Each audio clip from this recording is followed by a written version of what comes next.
Namaskaram, dear devotees. Today let us sit together in the presence of the divine and open our hearts to his wisdom. Life often brings us joys and sorrows, comforts and struggles, all are the fruits of our own past deeds. Yet amidst this cycle, saints remind us that while the body must undergo its destined experiences, the mind can always remain in the loving remembrance of God.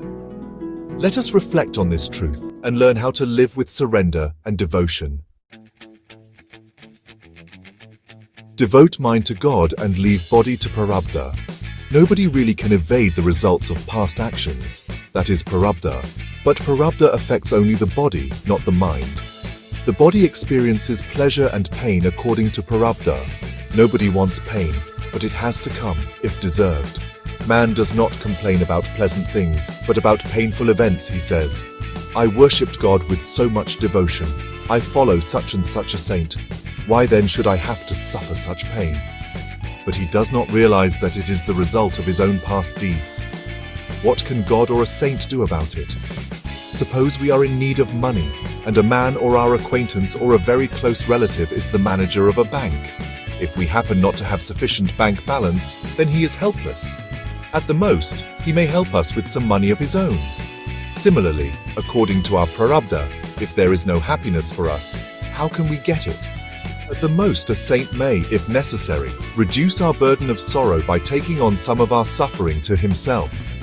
Therefore, we should accept the good or bad effects of our Prarabdha on our body and mentally remain in the remembrance of God. A true devotee cares not for the body and is therefore not worried about physical afflictions of the body. He does not wish to evade Prarabdha.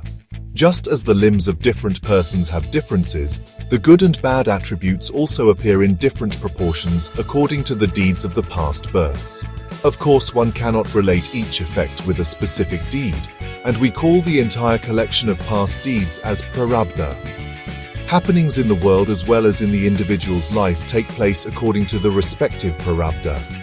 The difficulties that arise are due to it and not created by God. Like guests, they come and go. We should not invite them, and nor need we be afraid of them. Prarabdha and the planets affect only the body. They do not stop your mind from praying and worshipping God.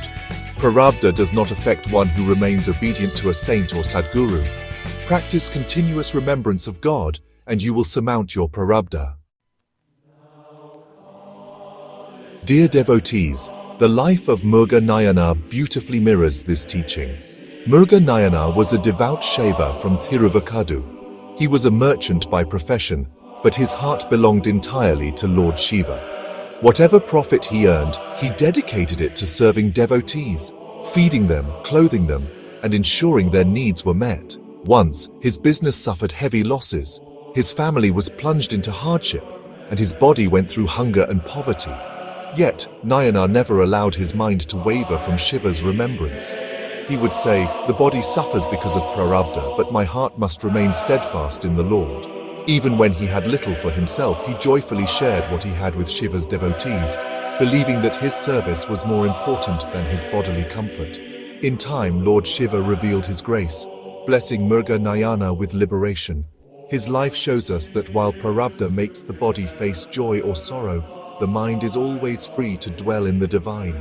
Just like him, if we keep our devotion alive, we too can transcend suffering. Dear brothers and sisters, Prarabdha may bring challenges, but they are like passing clouds. Let us not get caught in questioning, why me? Instead, let us offer our minds to God, just as Mūrgga Nayanar did. When the body faces its destiny, let the mind chant the holy name. Let us remember, Prarabdha binds only the body, but devotion liberates the soul. May we live with surrender and continuous remembrance of God.